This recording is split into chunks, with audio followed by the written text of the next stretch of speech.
Baik, yang pertama Revolusi Prancis. Revolusi Prancis adalah perubahan bentuk pemerintahan Prancis dari kerajaan menjadi republik. Peristiwa ini terjadi pada masa pemerintahan Louis pada abad ke-18. Revolusi ini memiliki semboyan Liberté, Égalité, dan Fraternité atau kebebasan, persamaan, persaudaraan.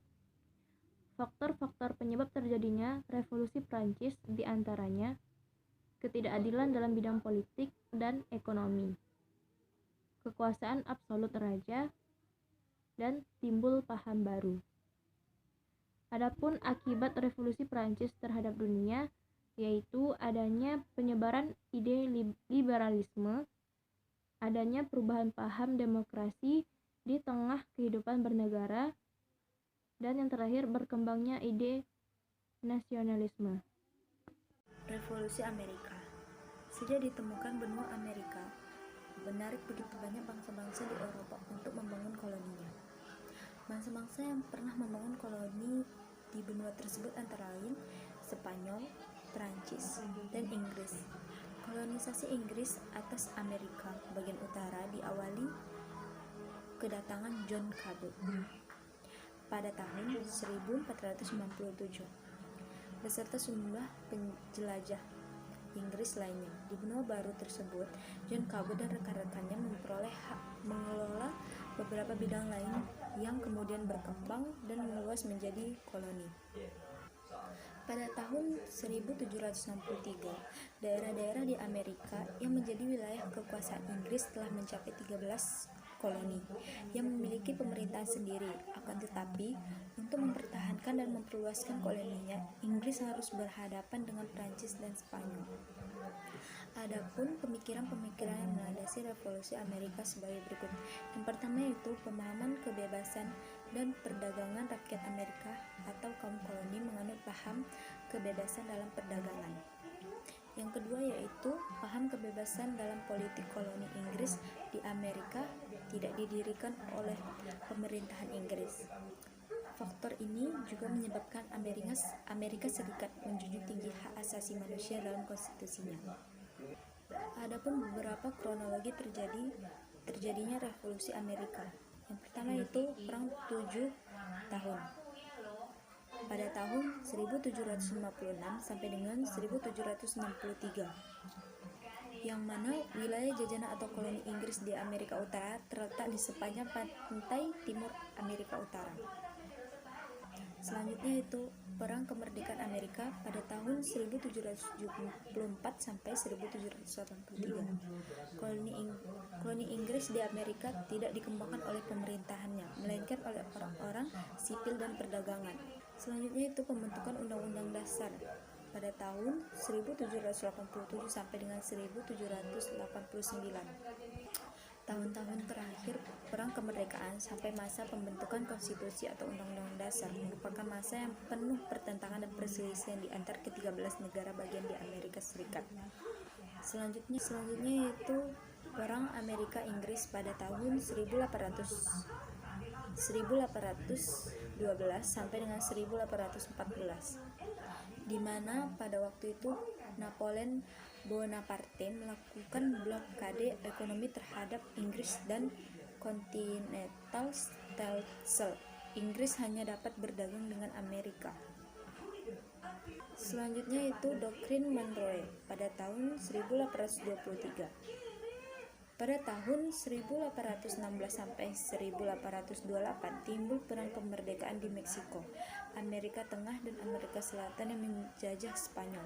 Karena merasa akan kalah, Spanyol meminta bantuan dari negara-negara sekutunya yang tergabung dalam Perserikatan Besar. Namun, Amerika Serikat justru mengeluarkan pernyataan sikap yang dikenal sebagai Doktrin Monroe atau Monroe Doctrine. Isi dari doktrin ini adalah pernyataan Amerika for the American, Amerika untuk rakyat Amerika. Inti doktrin ini adalah menentang segala bentuk penjajahan di benua Amerika. Selanjutnya itu akibat revolusi Amerika. Revolusi Amerika membukakan mata dunia bahwa dengan kekuatan persatuan dan penghargaan atas hak-hak asasi manusia, kemerdekaan dapat diperoleh. Namun, bukan berarti kemerdekaan dapat diperoleh secara cuma-cuma. Kemerdekaan harus diraih dengan usaha sendiri dan pantang menyerah. Hikmah demikian pula yang menggerakkan rakyat Indonesia untuk mulai memperjuangkan kemerdekaannya dengan kesadaran hak asasi dan persatuan kepentingan. Kemerdekaan Indonesia akhirnya diperoleh. Revolusi Rusia pada permulaan abad ke-19, keadaan Rusia masih terbelakang dibandingkan kenegaraan Eropa lainnya. Menjelang terjadinya revolusi, muncullah dua aliran kaum terpelajar, yaitu aliran Slavia dan aliran Barat. Aliran Slavia ingin membangun Rusia atas dasar kultur Slavia di masa negara dianggap sebagai badan moral. Aliran ini kemudian menjadi pendekar paham autokrasi, ortodoks, nasionalisme, dan munculkan gerakan pan-Slavisme. Latar belakang revolusi Rusia. Sejak kekalahannya dalam perang melawan Jepang pada tahun 1905, bayangan revolusi selalu tampak di Rusia.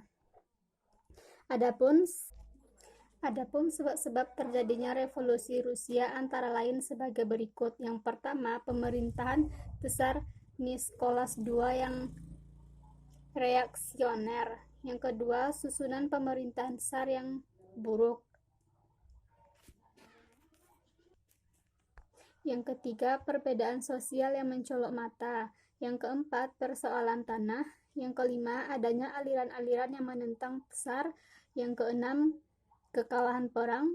Yang ketujuh, ancaman bahaya kelaparan. Selanjutnya, jalannya revolusi Rusia. Revolusi Rusia yang berlangsung pada tahun 1917 terbagi dalam dua fase, diantaranya satu, revolusi Februari 1917, yang kedua, revolusi Oktober 1917 atau revolusi komunis. Selanjutnya, intervensi negara-negara asing. Setelah kaum Bolsheviks memegang pemerintahan Rusia, pada pengikut Tsar yang masih setia berusaha melakukan pemberontakan. Mereka menyebut dirinya kaum Rusia. Yang keempat, akibat-akibat revolusi komunis 1917, yaitu dihapuskannya pemerintahan Tsar yang kulot untuk selamanya. Yang kedua, timbulnya demokrasi Soviet sebagai lawan dari demokrasi liberal. Yang ketiga, modernisasi Rusia maju dengan pesat, terutama dalam bidang industri dan pertanian. Yang keempat, meluasnya komunisme di seluruh dunia. Pemerintahan Lenin. Selama masa pemerintahan Lenin terjadi hal-hal sebagai berikut. Yang pertama, pembentukan Komintern atau Komunis Internasional. Yang kedua, pembentukan Uni Soviet sebelum tahun 1922. Yang ketiga, sistem perekonomian komunis. Keadaan dalam negeri usai pemerintahan Lenin. Dua orang calon pengganti Lenin dan memiliki pemahaman yang berbeda mengenai komunis. Salah satu peristiwa mencolok selama karirnya adalah kritiknya yang menyerang Stalin dalam pidato yang disampaikan pada Kongres Partai Komunis ke-20 di tahun 1956. Dampak revolusi Rusia. Revolusi Rusia yang dimenangkan oleh kaum komunis radikal berdampak pada meluasnya paham komunisme di dunia. Negara-negara dunia ketiga dan pada saat itu masih dijajah bangsa lain dengan segera mengadopsinya. Juga negara-negara baru terbentuk dan negara-negara rakyatnya telah bosan hidup dalam kekangan pengusaha. Paham baru ini pun dengan segera menggelar ke Indonesia yang arah kemerdekaan. Organisasi yang Stalin dalam pidato yang disampaikan pada Kongres Partai Komunis ke-20 di tahun 1956. Dampak Revolusi Rusia. Revolusi Rusia yang dimenangkan oleh kaum komunis radikal berdampak pada meluasnya paham komunisme di dunia, negara-negara dunia ketiga, dan pada saat itu masih dijajah bangsa lain dengan segera mengadopsinya. Juga negara-negara baru terbentuk dan negara-negara rakyatnya telah bosan hidup dalam kekangan pengusaha. Paham baru ini pun dengan segera menggelar ke Indonesia yang arah kemerdekaan. Organisasi yang Revolusi Industri. Revolusi industri adalah sebuah ungkapan yang digunakan untuk menamai perubahan dan perkembangan pesat yang awalnya terjadi di Inggris setelah ditemukannya mesin uap. Revolusi ini mengubah cara banyak orang, terutama yang tinggal di perkotaan dan wilayah-wilayah industri. Kemajuan teknologi mengakibatkan tenaga untuk menggerakkan mesin yang semula masih menggunakan tangan menjadi penggunaan mesin yang digerakkan oleh tenaga uap. 1. Lahirnya revolusi industri. Revolusi industri terjadi pada pertengahan abad ke-18. Awalnya didahului oleh revolusi agraria. Ada 2 tahap revolusi agraria. Revolusi agraria 1 adalah tahapan terjadinya perubahan penggunaan tanah yang semula hanya untuk pertanian menjadi usaha pertanian, perkebunan, dan peternakan yang terpadu. Revolusi agraria 2 mengubah cara mengerjakan tanah yang semula tradisional dengan penggunaan mesin-mesin atau mekanisasi. Yang kedua yaitu tahap revolusi industri.